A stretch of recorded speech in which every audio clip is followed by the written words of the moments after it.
Assalamualaikum warahmatullahi wabarakatuh. My name is Fitri Nurindah Sari. My student number is 83202016 and I'm from class C.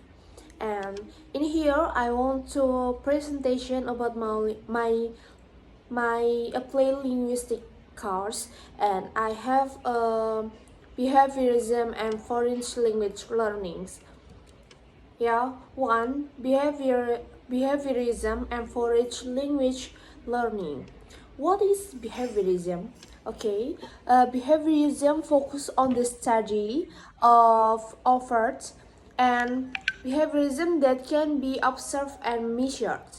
It feels that mind is a black box.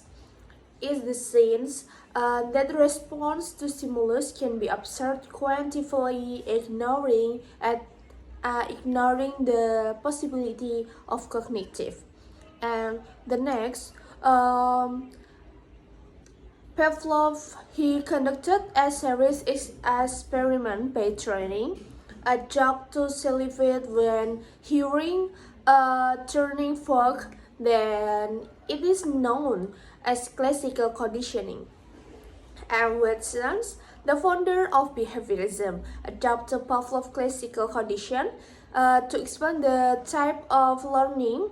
He rejected mentalistic notions of innateness and instinct. He believed that by the process of conditioning we can build stimulus, response, and connections. Conditioning, stimulus, response, behaviors. And next, Turkcek. His work is often referred to connectivism, stimulus response, neural connections, learning forgets stamping in stamping out. According to him, learning is the process of forming associations or bonds. And next, Turkcek. Purpose 3 laws of learning. 1. Love of readiness or love of tendency preparations of actions.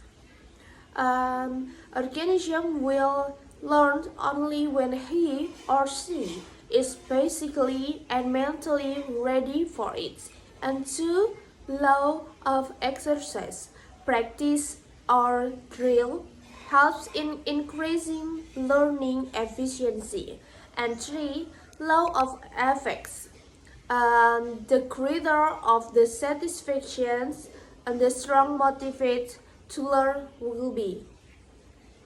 And the next, Skinner's and 1938, Skinner published his behaviorism of organism. He followed Watson's traditions and add unique dimension to behaviorism. Other psychologists therefore have called him a new behaviorism. He created a new concept called operant conditioning.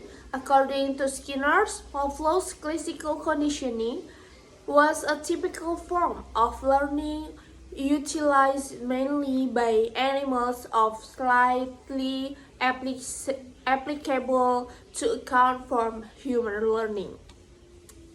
And learning process according to behaviorism.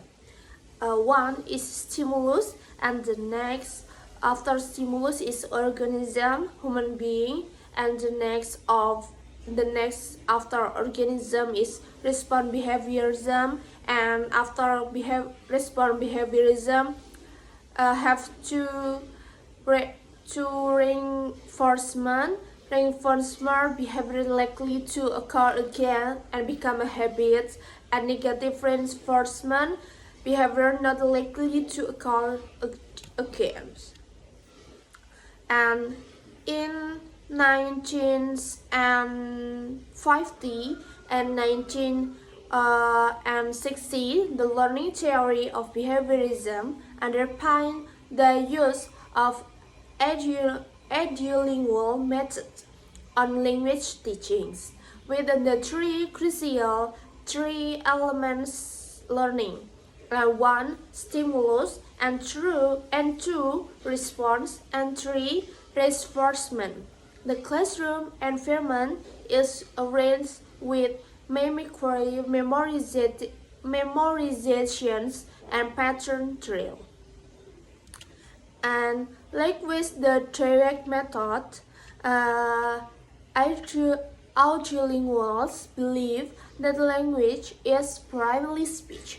Brooke, as quoted by Richard and Rogers, says language is primarily what is spoken and only secondarily what is written. An example, 1. At the beginner's level, writing is purely imitative and consists of little more than copying out sentences that have been practiced. And 2. At the advanced level, students may develop by using some variation in using the structures that have been previously learned.